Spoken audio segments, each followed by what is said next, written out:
अहाना के मूर्ति बनाने के फैसले को सुनकर अर्जुन का फूटा अहाना पर गुस्सा और अर्जुन ने कर डाली अहाना से बदतमीजी।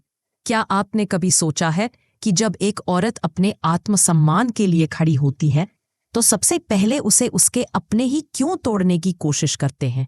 कहानी शुरू होती है बड़े घर की छोटी बहू की उस बहू से, अहाना से, जिसने ठान लिया है कि अब वो किसी की दया पर नहीं बल्कि अपने दम पर जिएगी।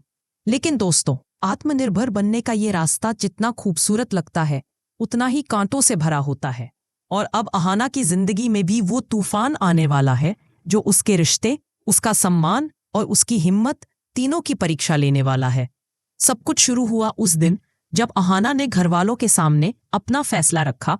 वो मूर्तियां बनाकर अपना खर्चा खुद उठाएगी। उसके शब्दों में आत्मविश्वास था, लेकिन बाकी घर वालों की नजरों में ये जैसे एक विद्रोह था। अर्जुन, जो हमेशा अहाना की बातों पर मुस्कुराया करता था, आज उसका चेहरा गुस्से से लाल था।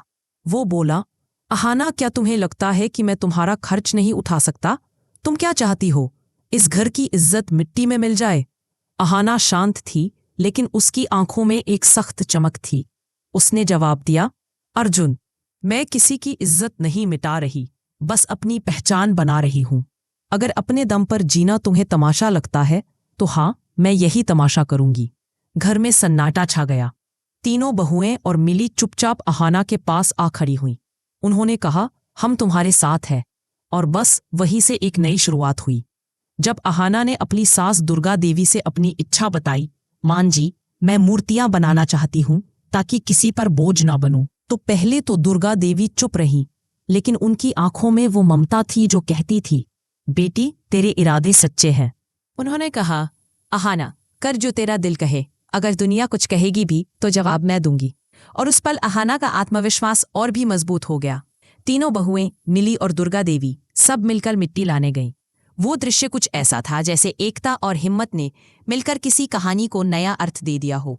घर में पहली बार कुछ सुंदर होने वाला था। सिर्फ मूर्तियां नहीं, बल्कि खुद की पहचान की रचना। जैसे ही मूर्तियां बननी शुरू हुई, घर के आंगन में मिट्टी की खुशबू फैल गई। लेकिन उसी खुशबू में घुला हुआ था अर्जुन का गुस्सा। वो कमरे में तूफान की तरह आया और जोर से बोला, ये क्या तमाशा लगा रखा है अहाना? ये कोई तरीका है? मैं तुम्हें आखिरी बार चेतावनी दे रहा हूं। अगर तुमने ये सब दोबारा किया तो मैं तुमसे रिश्ता तोड़ दूंगा। कमरे में सन्नाटा पसर गया।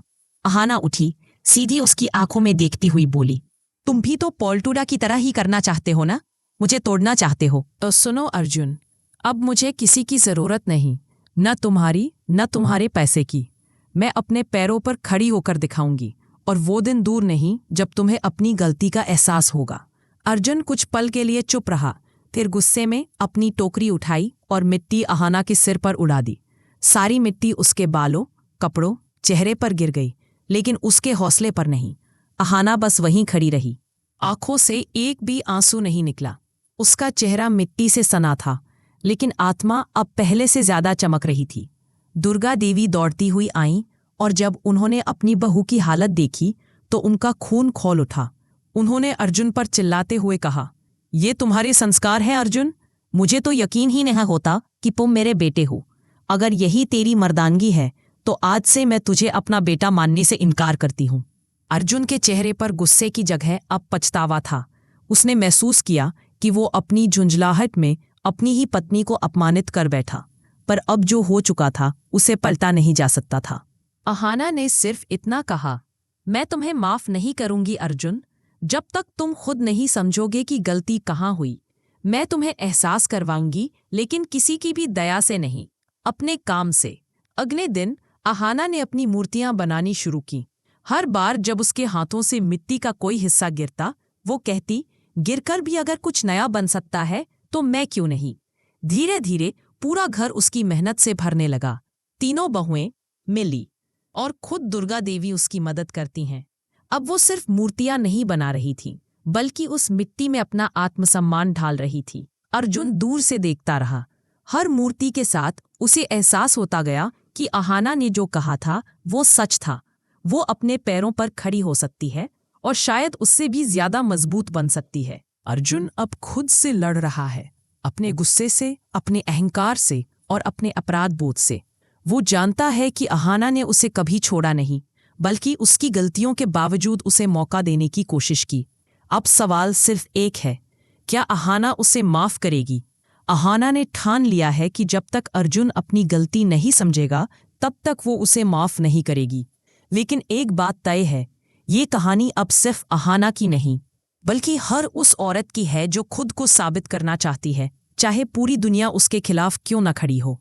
और दोस्तों, अब देखना ये होगा कि क्या अहाना और बाकी बहुएं अपने इस फैसले में आगे बढ़ पाएंगी या उनके खिलाफ फिर कोई नई चाल चलेगी।